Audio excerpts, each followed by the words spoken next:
Hey, what's up guys? Welcome to another TMD video. Gonna be talking about some issues regarding Japan today and showing you guys what I got from my friend, care pack from Mr. Scotty Reynolds. Okay guys, so this was sent to me by my good friend Mr. Scotty Reynolds from England. Scott, man, fucking love you, bro. This is very much appreciated, bro. I requested Scott some shit from the UK, and he kindly sent me this box. Big thanks to Scotty.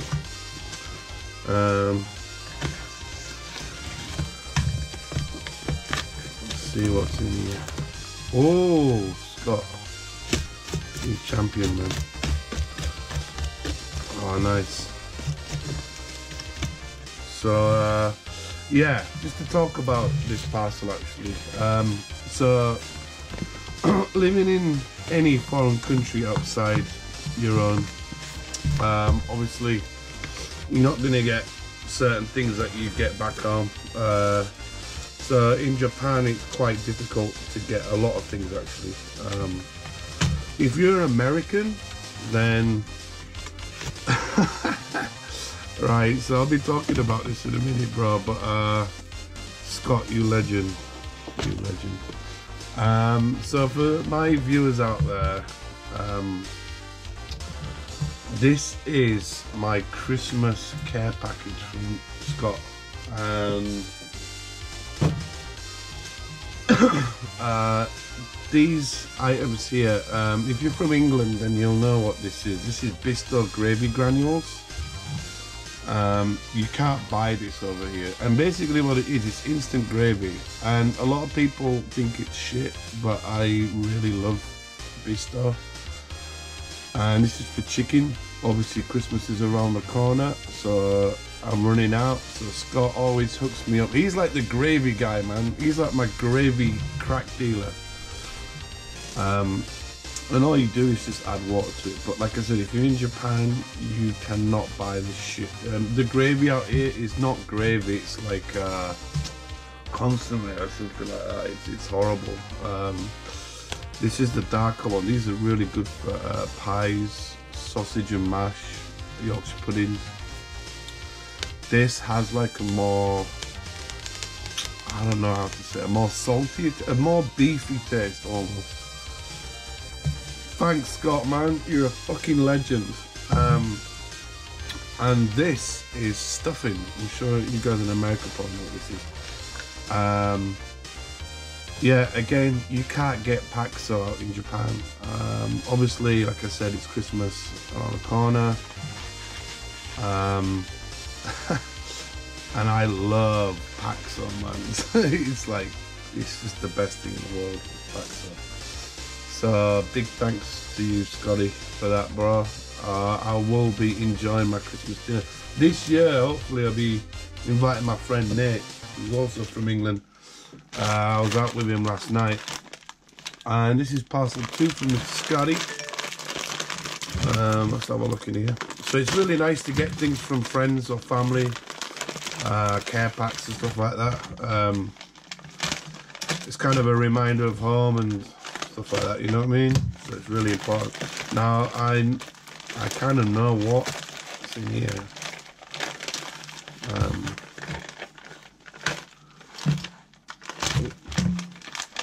Oh, awesome, bro. Oh, so that's crazy. There's a special gift in here. It's kind of like my Christmas present from Scott, but I don't know how's he packed this. Oh, I know what that is. We'll talk about that in a minute. So, I'm a big, like, store candy freak. Oh, Scott! Aha! Okay, bro. Cheers, man. Oh, man, this is like crack, bro. I haven't had a sherbet fountain for decades. Scott, man, he hooked me up, bro. So, where Scott lives, he lives next to this, or not next to, but very near this very awesome sweet shop, and Scott knows what I like, so I don't know. These are like, I think these could be like they're like bonbons, blueberry, grape, something. These look like humbugs. I do like a good humbug. These are cola tubes. I haven't had oh, lemon drops. Oh fuck yeah. I haven't had these things for like I said, like over a decade. And this thing here, when I was a kid, basically this used to be in paper or like thin card, and it's sherbet.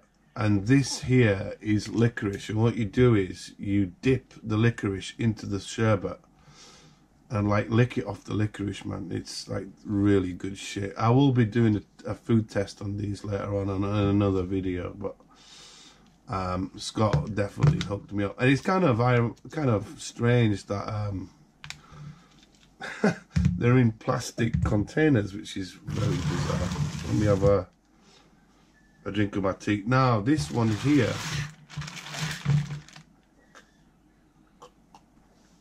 is a very special present from Scott. Scott, man, thank you very much. This here, ladies and gentlemen, I can see is already, I don't know if that's damaged or not. There's a bit of a crack there. I think Scott must have tried to undo it. It's a vinyl toy. Now let me put this together. I think Scott did try to paint this. It does need some work doing to it. I don't know how that leg's supposed to. And for the viewers that are watching, I'm gonna have to. Is that right?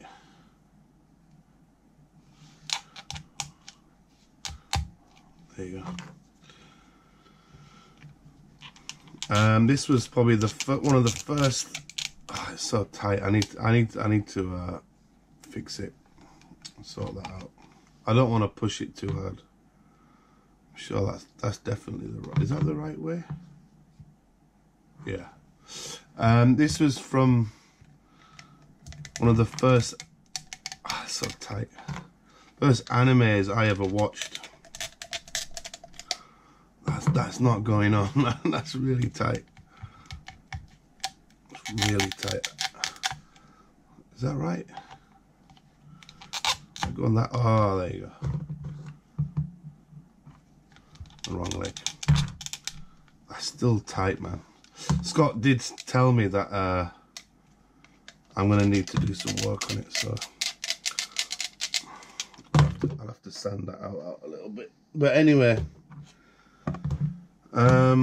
This is the lightsaber from Bubblegum Crisis.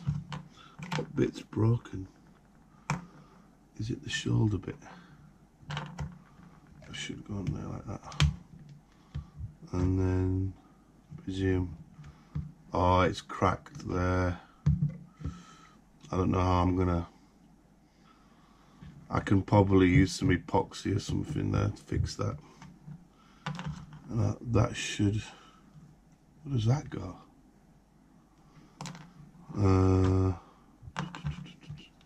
presume this goes here. And check it out. It's a really good anime series. Bubblegum Crisis, the lightsabers. And I think Scott had bought this toy, like, sorry for coughing, a very long time ago. And I think he painted up and stuff like that. I don't know. Oh, that just where does that go? So it's a little bit shattered there, but it needs a little bit of work doing to it. I need to fix it, pin it and glue it, but that's what it looks like, man. It's fucking sick, bro. I need to de-strip it with paint. I think Scott had done this a very long time ago. But that's the arm's in good condition. But that's what it looks like, guys. Vinyl. Awesome, Scotty. It'll be a good little project that to do. Shame about that though. I don't know if that was broken in the post or what, but yeah, awesome, man. That kind of, does that articulate? It's a shame that you can't even buy these things now, man, you know. This is very rare, by the way. I've never seen one of these before.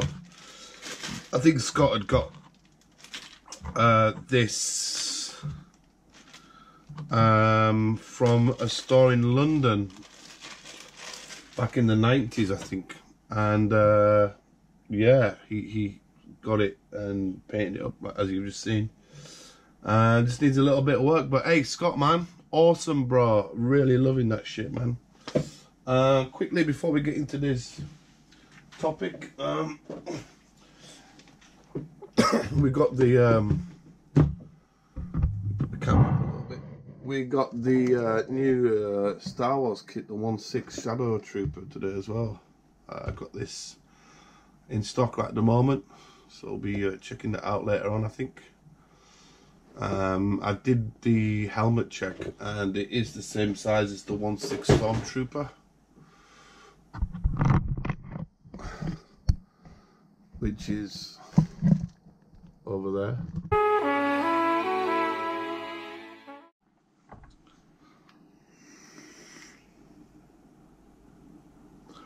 So you want to know about Japan, guys? Yeah.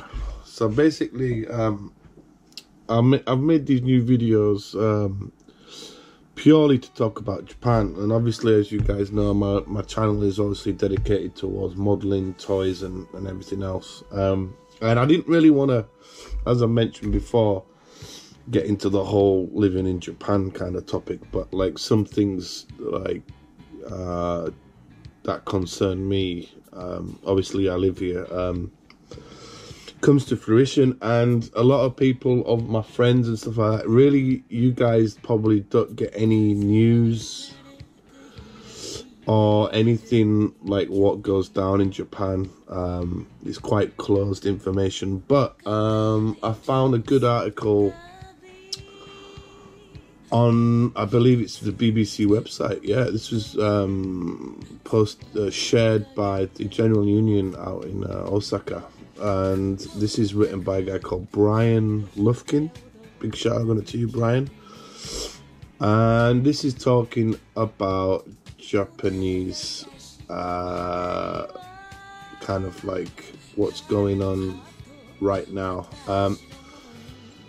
I will put a link in the description if you want to read it. I'm basically just going to try and... There's quite a lot of information. There's quite a lot of stuff to talk about, so I'll try and condense it down, but I will put a link in the description. The tagline is "More seniors, more foreigners. How Japan is changing. The quickly aging nation forces huge gaps in the workforce." It's a big change gone on since I've been here in Japan. Now it's taking historic steps to lower barriers for foreigners in a place that's long been resistant to immigration. Fact. Foreigners out here make a very low percent of the population out here, but since my time living in my area, I've noticed a massive spike of foreigners. And actually last night, big shout out to Nate, me and Nate were out drinking, doing mad shit around my local town, and finally got to speak to some Vietnamese guys, and I was so surprised because there's a Vietnamese restaurant that I want to try, and I met these two cool Vietnamese guys who were really, I think they were drunk, but like, it's kind of hard to describe. There's a lot of Vietnamese people coming over to Japan right now, and they tend to be very segregated and they keep themselves to themselves, which is totally cool. But last night I managed to like have a conversation with these guys and have a chat, and I said like, do they sell po there? And they're like, yeah, you know, you should try it, it's really good. So that's a good start, you know. Building bridges with like different foreign people is really cool. Now in my area, and this is a whole nother topic that I want to get into, make a video about, is the whole thing about Japanese language schools and how they're promoting like getting foreigners to come over here. That is a whole nother topic which I don't want to get into because it's going to be like a long ass video. But let me get back to this article. So this is written by obviously a guy that must have lived in Japan, and he's put he lived in the Japanese countryside for 10 years, and he rarely came across any other non-Japanese residents, so Inaka area. Even in Tokyo, as a tall white American, I'd sometimes get surprised glances from local residents. Yeah, you do. You still get that shit. I got it the other day in the elevator. Like, some old guy was staring me out. Like, I was like, man, chill out.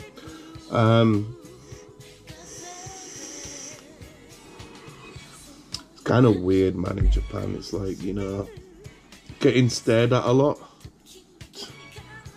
Get used to it. In our countries, like if someone's staring you out, you're most likely you're gonna get either punched in the face or you're gonna get some abuse of some kind. Do you know what I mean? It took me a while to get used to that, by the way.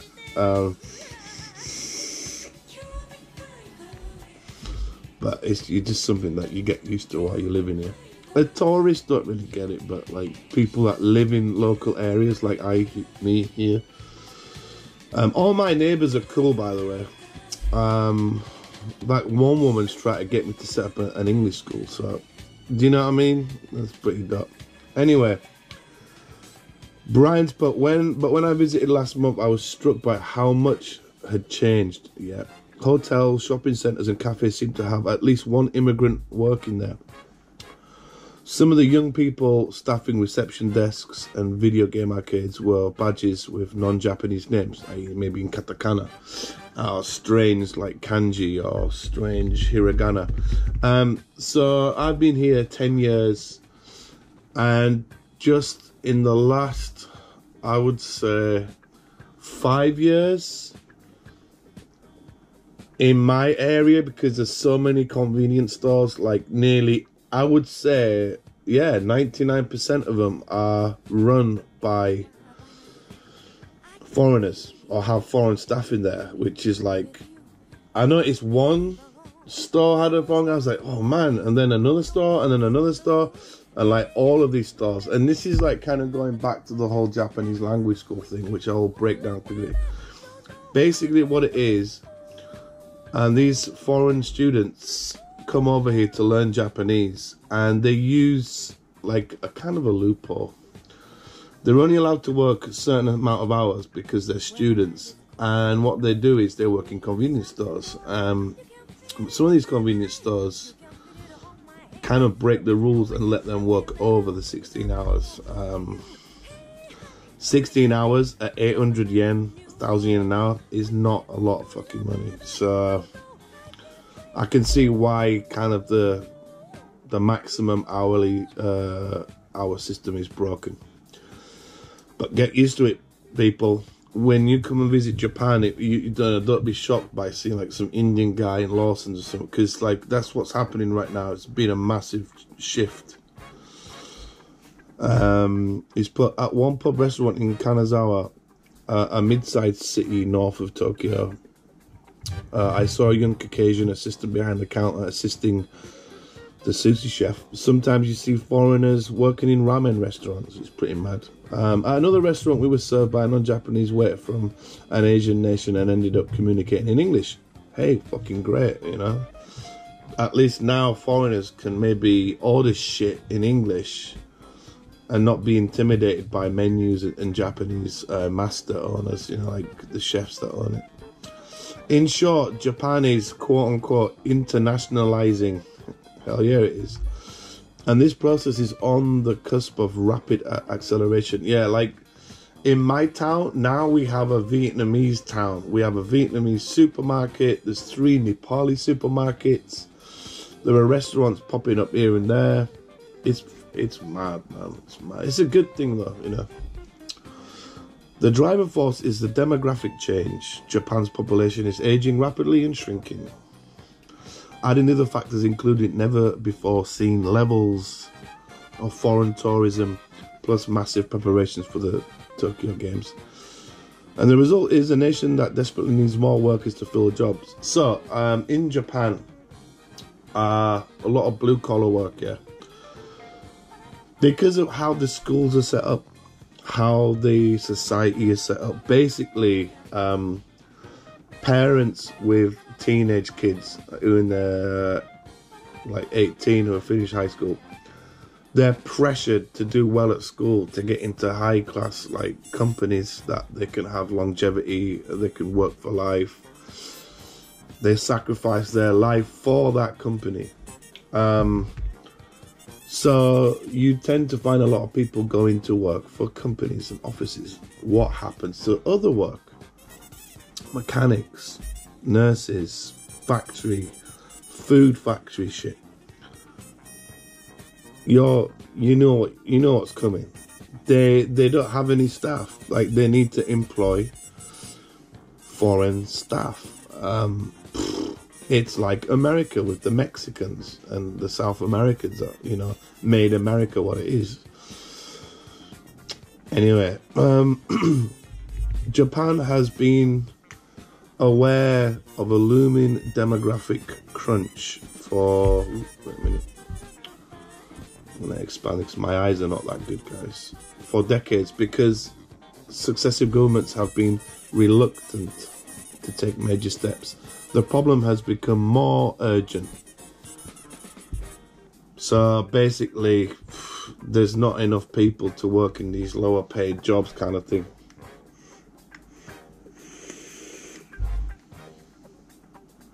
Abe Shinzo, the Prime Minister of Japan, wants to bring more foreign low-wage workers, but his proposal to accept hundreds of thousands of people to fill blue-collar jobs by 2025 is highly controversial in a nation that has traditionally shunned immigration.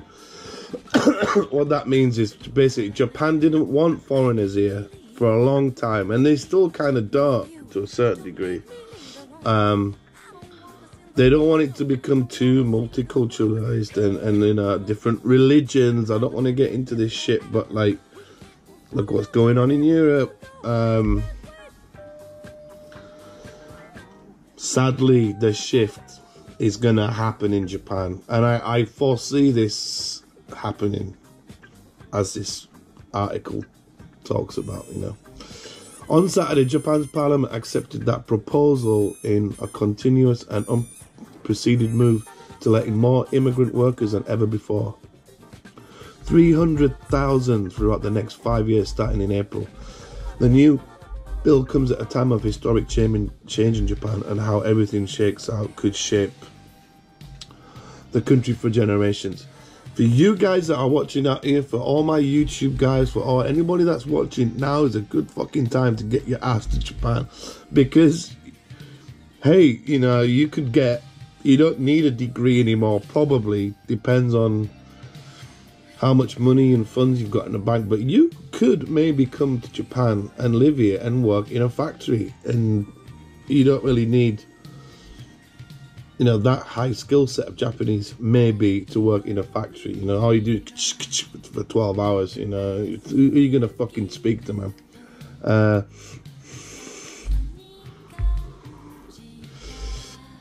It's mad. There is a picture here which I should put into this video. I'll edit it if I can. It's Japan's population is the fastest aging in the world, leaving behind huge swaths of jobs in the country that need filling. Come on, guys, get your asses over here. Right, now this section is spiking seniors, spiking foreigners. Bhopal, sorry, I can't pronounce that name. Shriza sounds Indian. Is a university lecturer living in Tokyo's Suginami ward. I know that area. A resident area known for its narrow alleys lined with second-hand clothing and antique shops. He's lived in Japan for 15 years, but the road to permanent resident visa hasn't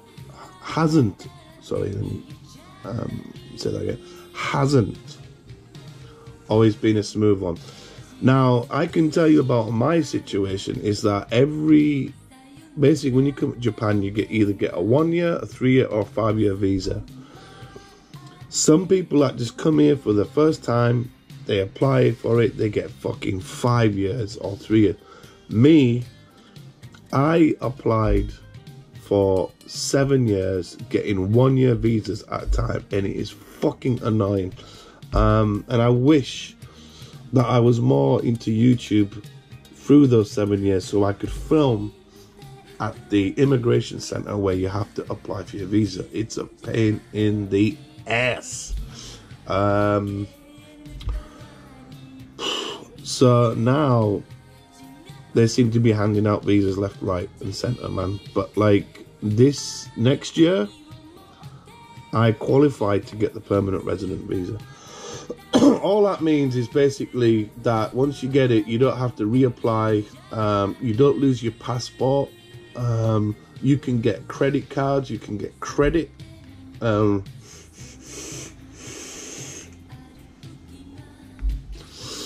It makes things a lot easier. But like this guy said, it's not an easy transition.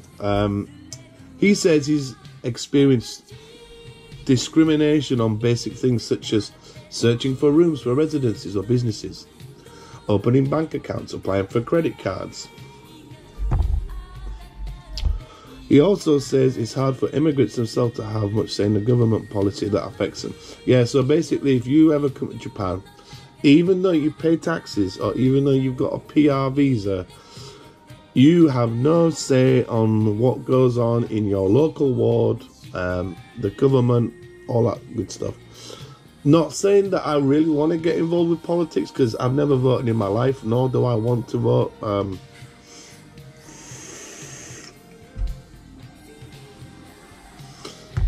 Japanese politics is a load of shit, but anyway. There are 1.28 million foreign workers living in Japan, a record number, so it spiked this year. Japanese society is opening up to immigrants, but they are still conservative in some places, true. He says, I think it's due to the lack of chances they have for cultural exchange with immigrants. Originally from Nepal, Srijeza is one of the 1.28 million foreign workers living in Japan. It's a record number, up from 480,000 in 2008. Yet the figure consists just 1% of Japan's population. Do you know what I'm saying? So I did talk about that at the beginning of this video, about like the percent, like what's the percentage of population? Sure, I never knew it was. Imagine that, 1%, guys. It's like the fucking Matrix when you go to Tokyo, man. You on a train are like the black sheep, man. You stick out like a fucking sore thumb. But yet the figure consists just 1% of Japan's population compared to 5% in the UK or 17% in the US. Almost 30% of Japan's foreign workers come from China, Vietnam, Philippines and Brazil. Yeah, I won't get into that, but yeah, a certain Brazilian guy that had that's a whole nother story, which I will get into one day, but I don't know if I can legally talk about that, but we'll find out. Anyway, the low figure is because immigration has traditionally been unpopular in Japan, an island nation. It was once fiercely isolated, true. Up until the mid-1800s, those entering or leaving the country could be punished by death. Now, however, modern Japan views itself as a homogeneous with a strong cultural identity. True. Now, this is a thing that kind of clashes with multiculturalism, identity. I'm all for it, but like with shit what's going down in Europe, you see the effects. That's all I'm saying.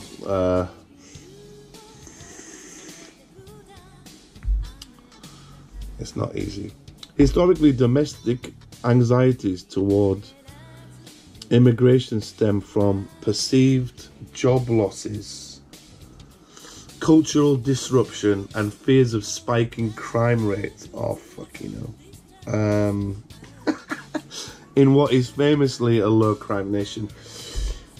Like I've just said about that, I don't think it's crime related, because this is what gets me in Japan, and this is like what I'm talking about, the racism here that you might deal with, and the stereotype bullshit is, if you live here and you watch Japanese news, there are more like all the crimes that are on TV, they're all done by Japanese people. Rapes, murders, fraud, all that good stuff is all done by Japanese people. So if we make 1% of the population, they're getting all scaremongered and shit like that, and they're worried about 1% causing crime. You know where I'm going with that, man. This is ridiculous. Cultural disruption. Yeah, I could see that being an issue. I think the Japanese are very good at controlling that, and I think that wouldn't be such a big problem.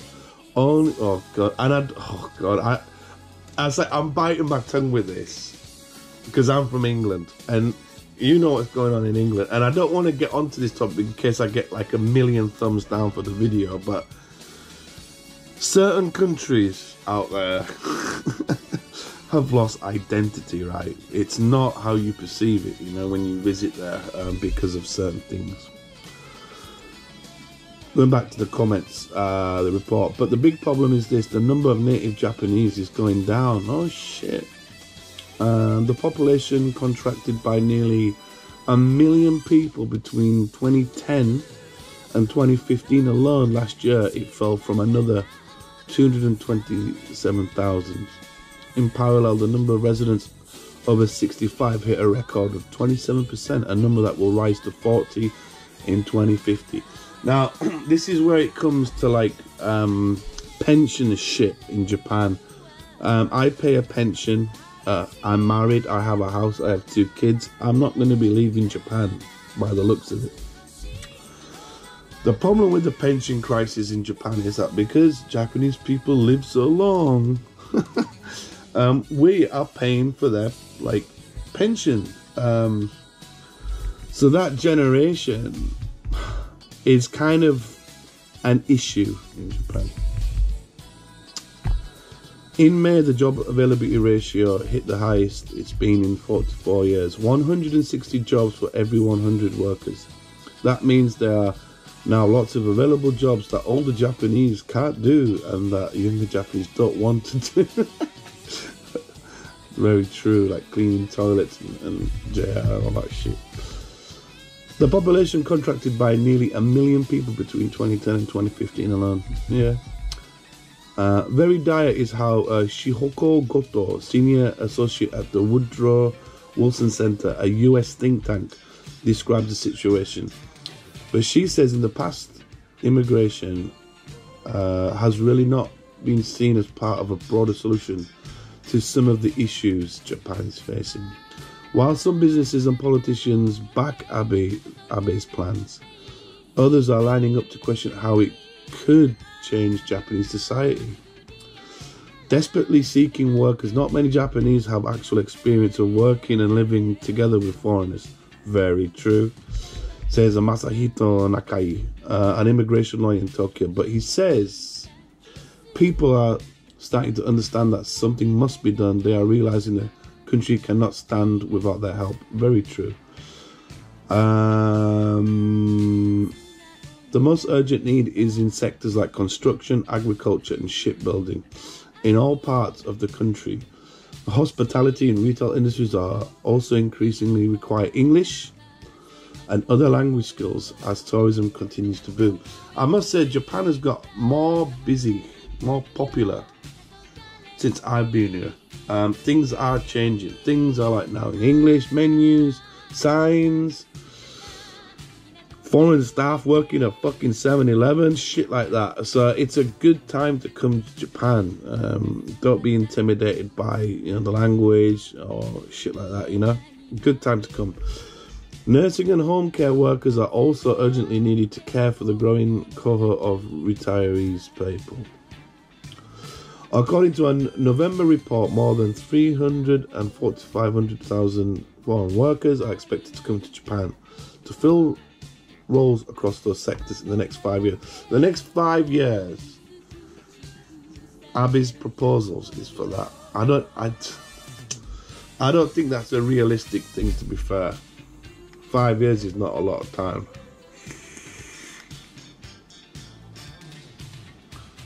But with the cost of living in Japan, I don't know how that would work out.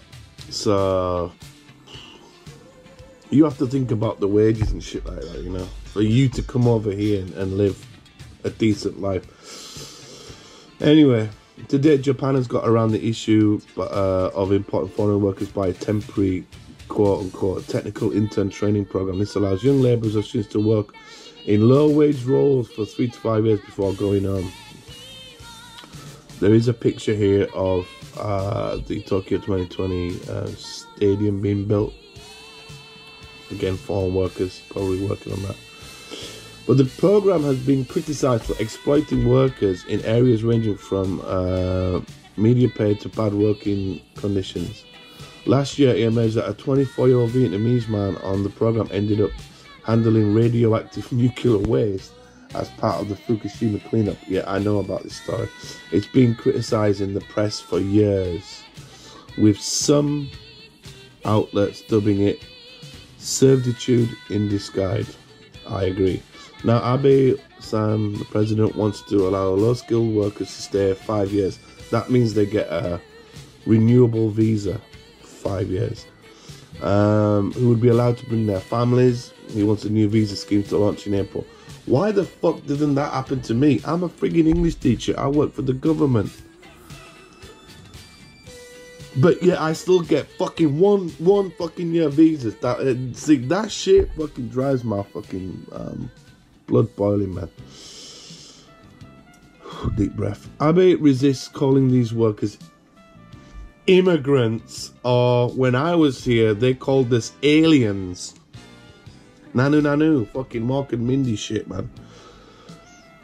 That's what was on my ID card. Alien. I was called a fucking alien. Didn't you mean legal alien, man? That scene from Aliens, bro. Aliens. Legal alien. Wow, it's fucked up. Anyway, the critics of his plan fear it could provide an easier path to permanent residency. There's also concern that foreign workers would crowd cities and not live in rural areas where they are needed the most. Rights advocates, meanwhile, feel that Japan still has not learned how to adequately protect foreign workers from exploitation. There is some real fucked up stories that I've heard. One of them was on I watched on YouTube, where these Vietnamese people were working on this farm, and this guy was like abusing people, like physically and mentally and shit like that. So there is some fucked up shit related to that. Takatoshi Ito, professor of international and public affairs at the Columbia University, says he believes that Japanese society is waking up to globalization. So far, most foreign workers are helping economic growth, taking jobs the Japanese are not willing to take. Now, this is what's going on in fucking Europe, especially with the Polish, the Romanians, and all other EU countries that are coming to Britain. So, but Nakai, the immigration law says securing a visa is just the beginning, and that assimilating into Japanese culture can be difficult. Yeah, very true. I don't know. I mean, for me, adjusting to like the culture and shit like that wasn't that much of a big deal, really. But I suppose for some foreigners it could be a bit hard. He points to gaps in the language and cultural knowledge as key challenges migrant workers face. Yeah, if taxpayers agree, the government at least should provide free or cheap Japanese language courses over the first step of it all. Like I says, others think there isn't much outreach in general. Yeah, the thing is, if you ever come to Japan, I mean, I know you guys can do self-study, or if you're from the US, you can do Japanese or Asian studies part of your major. We do have Japanese language schools that are actually for free. If you guys check out your local ward office, they do have like volunteer, I wouldn't call them real qualified teachers. They're like mainly retired people that do these courses. I did do it for a few months and then left, just purely based on the fact that the people that were doing it are not teachers, and it was just a fucking circus, man. I just like, oh, this is terrible. I'm not learning anything. Yeah, so I think there are very few exchange events organised. There isn't even communication between residents of the same apartment block. True. When there is no understanding between neighbours, a multicultural society can't be made. Yeah, so this is kind of funny that in Japan, everybody mainly is private. Like, you could live in an apartment block and not see your neighbour forever.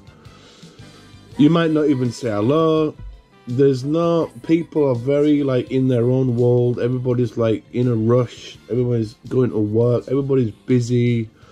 People are like on their day off, chilling out, sleeping. You know, people don't want to talk to the people. So that's one thing you'll have to probably acclimatize to if you ever decide to live here.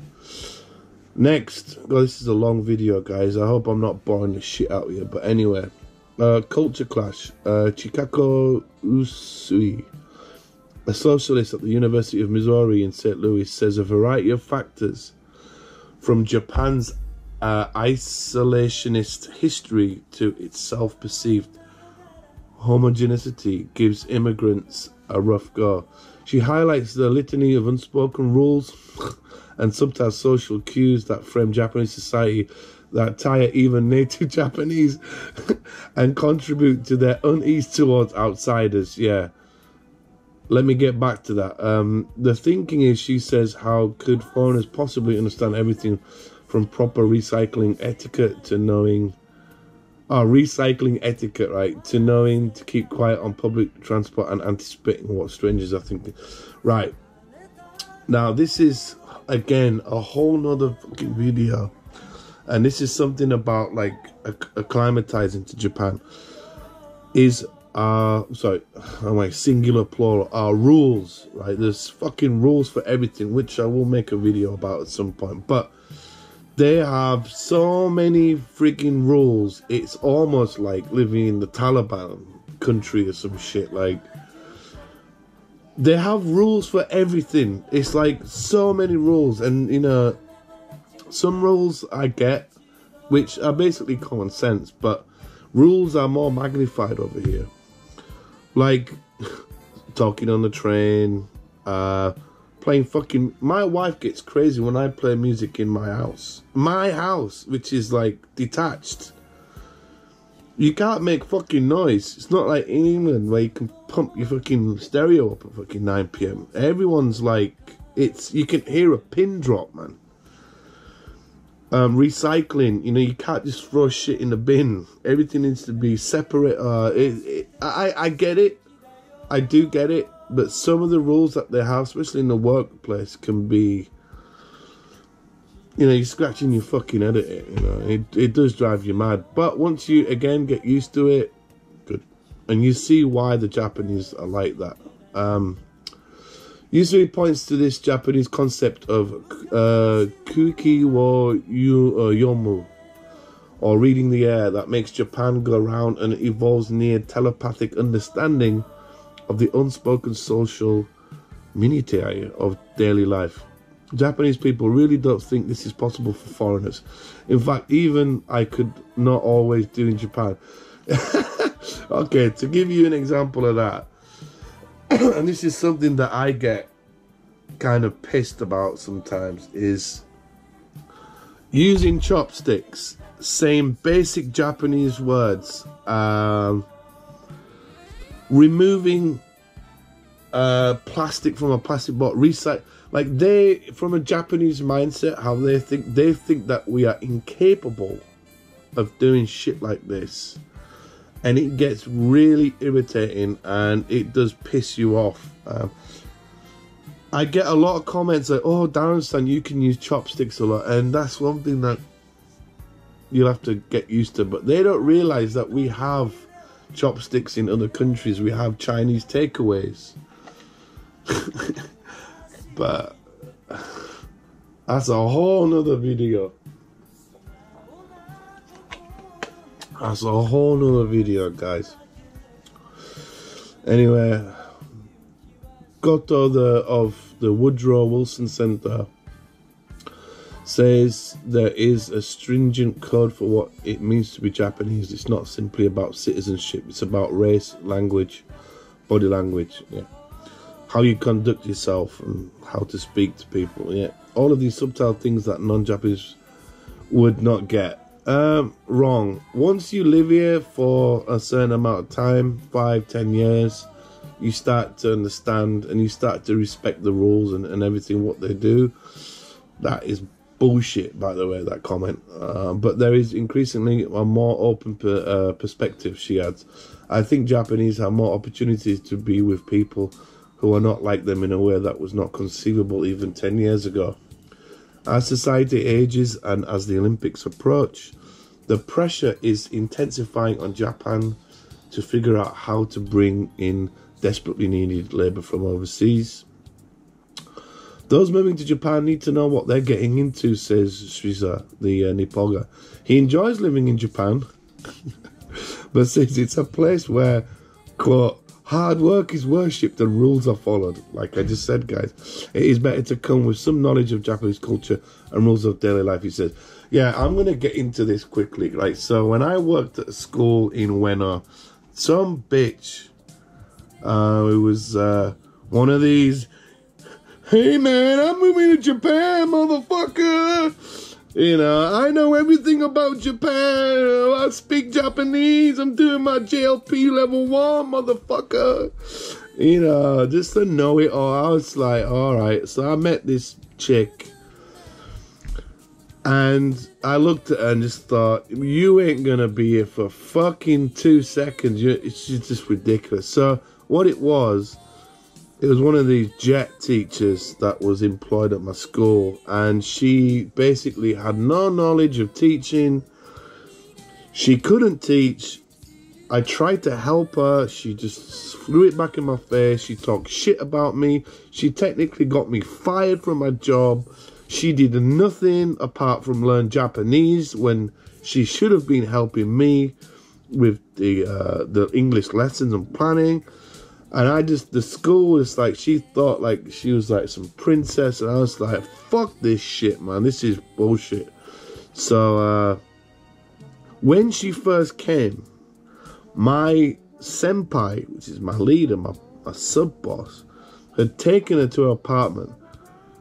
And do you know what this bitch did? Like, she fucking walked in to her new apartment wearing shoes. She didn't take them off at the Genkon, the entrance. My boss went fucking nuts at her. This is like literally as she landed on the plane. This is somebody who claims that she's an expert in learning, in speaking Japanese and writing kanji. But yet doesn't understand that you take your shoes off. Like, everybody knows that fucking rule. Fuck's sake. And oh my god. And then she was complaining about, like, you only get like 6 slices of bread. The food here is not good enough for me. You know, dream crusher time. This is what shit happens. It's because she didn't research the shit before she came here. She was expecting it to be this wonderful, magical fucking place. And he unfortunately didn't, you know, acclimatize to that. I think, well, she left the job from what I know. And I don't know if she's still in fucking Japan, but man, it's just one of those gaijin people that see, like, watch anime or fucking movies or some other bullshit. Come here, have to live and work here, and get fucking soul destroyed by it all. But yet, when they first land, they're like showing off. You know, they're really arrogant. They're really rude. This, that, and I was like, man, just people like that, gaijin like that, absolutely kill me. So let's finish off this last section, and that was a good last paragraph, by the way, by the Nepali guy. Meanwhile, the government will likely spend much of 2019 wrestling with an acceptable foreign worker solution. Until it can do that, the labour problem isn't going anywhere.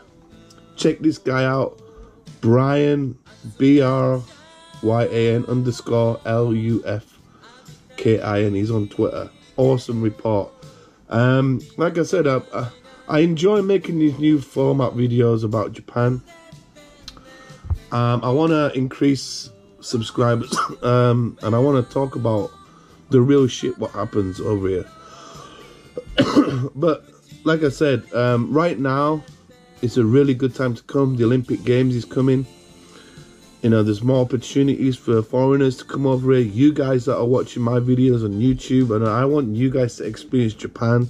You guys need to come here. You need to at least embrace it, and I hope my videos can help you guys come over here and give you some prior knowledge to Japan. Like I said, I'm not the best YouTuber. I'm not somebody that's good at talking. There are like a billion other videos by other J-bloggers out there that you can fucking watch to your heart's content. The way I talk, the way I do these videos is from the heart. I'm not trying to brown nose anybody. I'm not brown nosing any of the YouTubers. I just do my own shit. I talk how I feel. And that's how I want this channel to be like, guys. You know what I mean? Speaking from the heart. And before I go, so I had a bit of, not a health scare, but I have sleep apnea, and I know this is quite popular with some guys out there and women. And so I've stopped smoking. I'm back on the old vapes again, guys. And I'm encouraging people again to stop smoking. It's I've kind of cut down on my cigarettes for the last week. I'm back at the gym. I'm trying to intermingle that with building model kits and doing TMD. But check it out. I've got the old Wismec Rilla at the moment. Got the Wotofo Troll. Got this from Samurai Vapors out in Ueno. Check those guys out.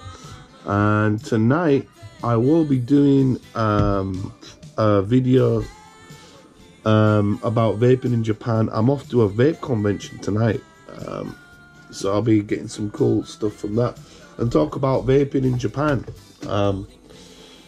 So that starts in about 6 hours or so. So thanks for watching, guys, and I'll hopefully get this SAFs video knocked out as fast as possible. But you guys take care. If anybody has any questions about moving to Japan, or they want to know about jobs and stuff, just send me a PM. You guys have a good one. Peace.